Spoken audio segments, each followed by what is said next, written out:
Mes petits Rayou, est-ce que ça vous a plu un peu cette prédiction jusqu'au 75K? D'accord, Depuis le temps que je vous le dis, cela ne sert absolument à rien de regarder les news qui sont toutes éclatées et qui vous promettent des pumps alors qu'il n'y en a absolument aucun. Aujourd'hui, intro très rapide, je ne mentionnerai pas que je poste toutes mes positions sur Instagram, sur le Discord, sur X, je fais toutes mes analyses en direct les amis, j'essaie d'être le plus transparent et légitime possible et vous apprêtez les amis, si vous êtes nouveau sur cette chaîne YouTube, à regarder comment fonctionne un vrai trader et pas un trader en carton. 3000 € Qui vous promet que vous allez faire 378 000 milliards de dollars par mois, mais au contraire quelqu'un qui vous promet des sommes absolument abordables avec un magnifique risk management et qui vous sort des analyses qui fonctionnent vraiment. J'avais prévu le dump à 86K. Vous voyez là, tous ces points, ce sont des paliers qui sont restés ouverts, ce qui veut donc dire que quand il y aura un crash, ça va crasher sa mère, comme on dit dans le jargon. Il y a encore tous ces paliers là à venir récupérer. Explique. Donc on a un petit retour à 0,382, 0,5 et 0,618. Bien avant que Trump soit élu, que j'avais dit que ça allait pumper. Retracement des familles et que l'on imagine que ça termine aux alentours de 52K, et bien il y a un fort potentiel que l'on arrive aux 70K en 1.5 de retracement. Et tout ça, je l'invente pas les amis, mais au contraire, je fais ça uniquement par déduction graphique.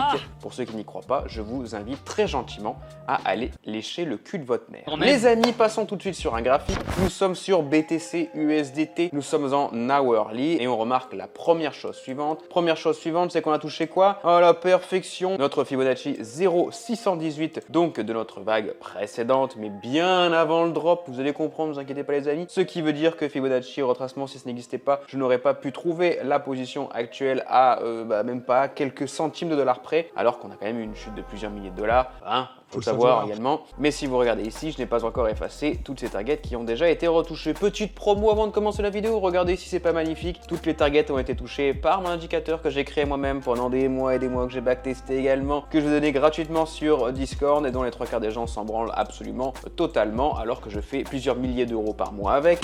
Qu'est-ce qu'on observe en hourly sur Bitcoin? En hourly sur Bitcoin, les amis, si c'est pas magnifique, on a justement une césure de la SMA20. Césure de la SMA20 veut donc dire confirmation de notre vague active actuelle, qui est donc une vague haussière juste ici, qui est venue récupérer quasiment à la perfection. On va le tracer parce que sinon ça sert à rien de parler. Quasiment à la perfection notre palier 0,786, ce qui veut donc dire rebond de tendance. Et là actuellement, même si nous venons récupérer toutes ces bougies là, juste là, nous avons double confirmation SMA20 et surtout bien d'autres paliers Fibo qui n'ont pas été récupérés juste ici.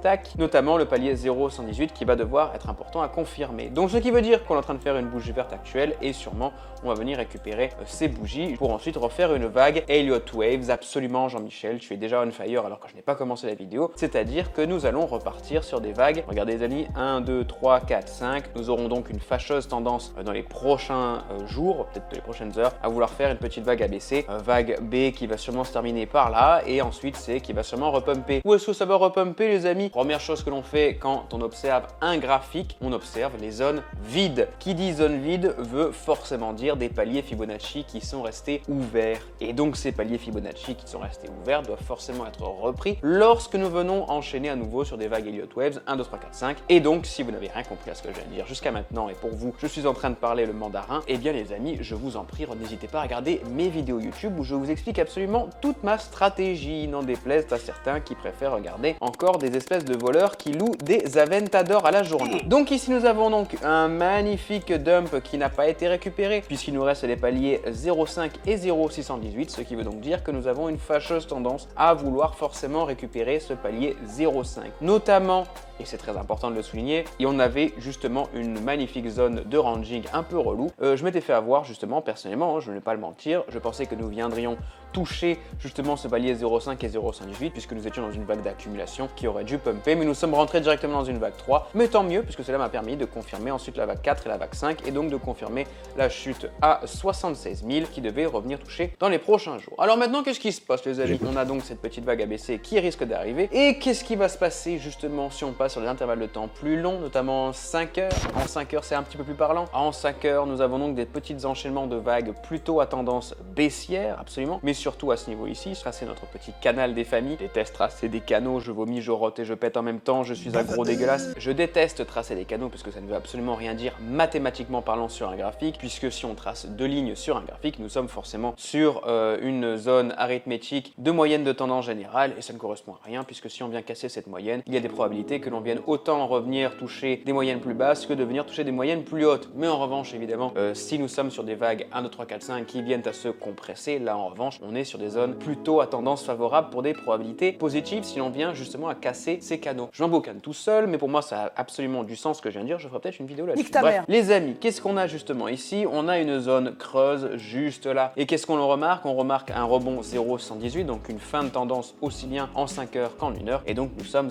actuellement sur un petit rebond des familles pour venir retoucher ce creux là, donc retour sûrement au 85-86K. Absolument Jean-Michel. Mais surtout le plus intéressant, vous le savez maintenant, c'est de passer en daily pour voir qu'est-ce qui est en train de se produire. Ce qui est en train de se produire en daily, c'était un petit peu Confucius, le roi des fils de pute, je sais plus ce qu'il faisait ce bâtard. Et en tout cas, ce qui s'est produit, c'est que nous avons croisé notre SMA20, mais justement la bougie qui suivait est venue l'annuler. Alors ça, c'était pendant justement le fameux discours de Trump qui a fait pumper ADA, Sol, Ethereum et BTC, mais il a essayé de refaire la même chose et ça de la merde. Donc ce qui veut dire que si l'on utilise les news pour trader, nous sommes sur des probabilité de 50-50. Buy the news ou sell the news, à partir du moment où ce n'est pas fiable, ça ne sert absolument à rien. Et comme dirait Caradoc, c'est de la merde. Actuellement, nous avons une fin de bougie dans 8 heures et 13 minutes. Nous sommes le 11 mars. Le 11 mars, on est justement en train de faire ce que j'adore et qui est très intéressant. C'est que si dans 8 heures et 13 minutes, nous venons terminer au-dessus de 0,236, nous avons donc une très forte probabilité qui viendra retoucher le palier 0,5 et 0,618 en espérant que justement notre SMA20 vienne plutôt descendre par rapport à ce palier 0,118 et que l'on vienne terminer au-dessus. Terminer au-dessus voudrait donc dire peut-être un autre retour au 90K, mais j'y crois très peu. Je suis quasiment persuadé que nos bandes de Bollinger, enfin tout le merdier va ensuite descendre. On risque de faire ça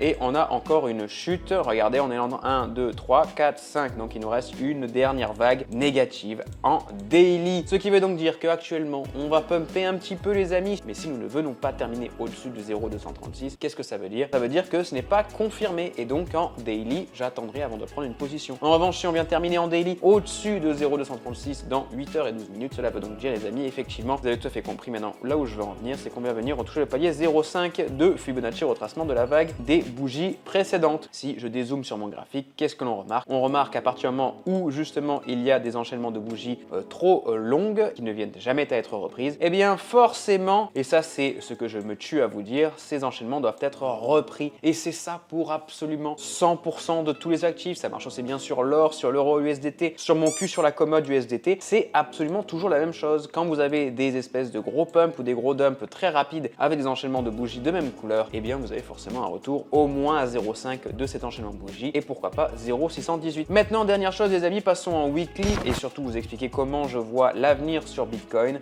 L'avenir sur Bitcoin, justement, il est très favorable. Alors je sais qu'il y a énormément de connards sur X et de fils de pute qui expliquent justement que la crypto est morte, mais ils n'y connaissent rien. On laisse parler les débiles qui parlent très fort et ceux qui essayent justement de faire des analyses techniques poussées et qui justement prouvent tous les jours leurs résultats. Eux, on leur dit de fermer leur gueule et ils font 20 vues. Je ne citerai absolument personne, mais vous avez une espèce de connard justement en face de vous qui justement subit ce système-là. En tout cas, nous sommes sur un retour au 0,618 actuellement sur Bitcoin. Il nous reste un tout petit, regardez ça, il nous reste un tout petit enchaînement de 0,786 au 75K en weekly. Et là, alors les amis, même j'aurais même tendance à dire que là, on est quasiment, on vient juste retoucher cette partie-là. On est sur un pump confirmé. Sur un pump confirmé de quoi? Eh oui, les amis, on est surtout déjà en fin de vague 1, 2, 3, 4, 5.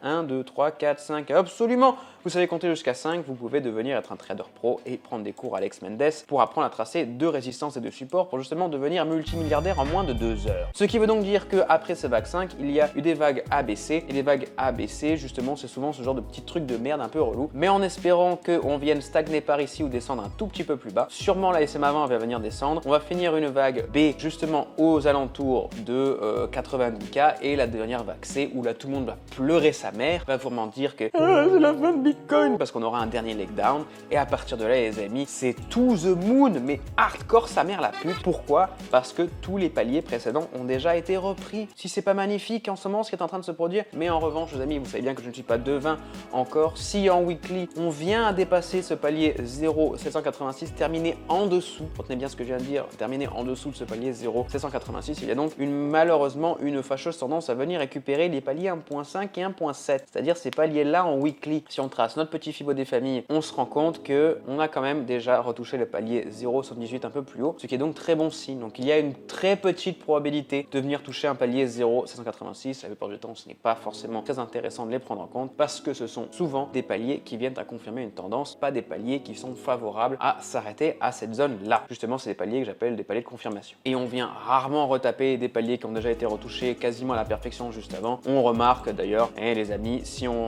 tape en arrière, qu'est-ce que l'on remarque? On remarque que lors des bull runs, c'est-à-dire bull runs, je le répète, c'est uniquement des rebonds sur la SMA 20 qui viennent confirmer une tendance générale, qui viennent justement annuler tous les paliers Fibonacci. Je ne vais pas rentrer dans les détails trop non plus, mais on se rend compte que justement à partir du moment où nous avons des vagues beaucoup plus simples, tous ces paliers ont été repris. Ici, cette grande vague qui a donc été reprise juste ici, si on vient la tracer, tac, on se rend compte, je le trace à rapido, les amis, on a fait un rebond à 0,786, donc il n'y a plus du tout de palier à récupérer en dessous des 17 000 $. Même chose juste ici, on a justement cette chandelle en fake out qui est venue récupérer cette vague là. Un magnifique retour ici, paf, qui vient confirmer la vague précédente. Ta mère, à chaque vidéo, il faut que je me trompe. Et là, actuellement, c'est exactement ce qui est en train de se produire. Nous avions donc cette partie là qui vient récupérer cette zone là. Et là, la même chose, les amis, ça fait ça depuis la création de l'histoire de tous les actifs. Et les amis, il faut forcément qu'on vienne récupérer des paliers qui ont été laissés ouverts. Et justement, c'est en venant récupérer ces paliers que l'on vient confirmer des zones de pump. Et il faudrait justement qu'en descendant, que l'on descende beaucoup trop vite pour confirmer un énorme pump. Et si on descend sous forme d'escalier, comme je vous ai montré,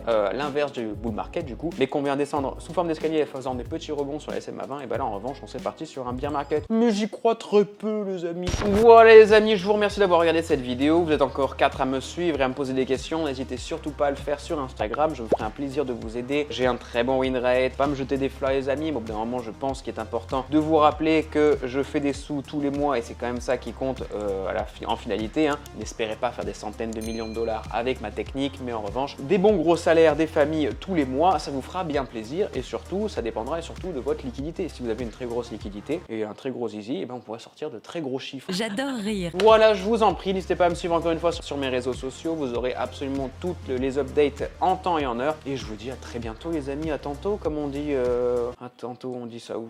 Allez, bisous!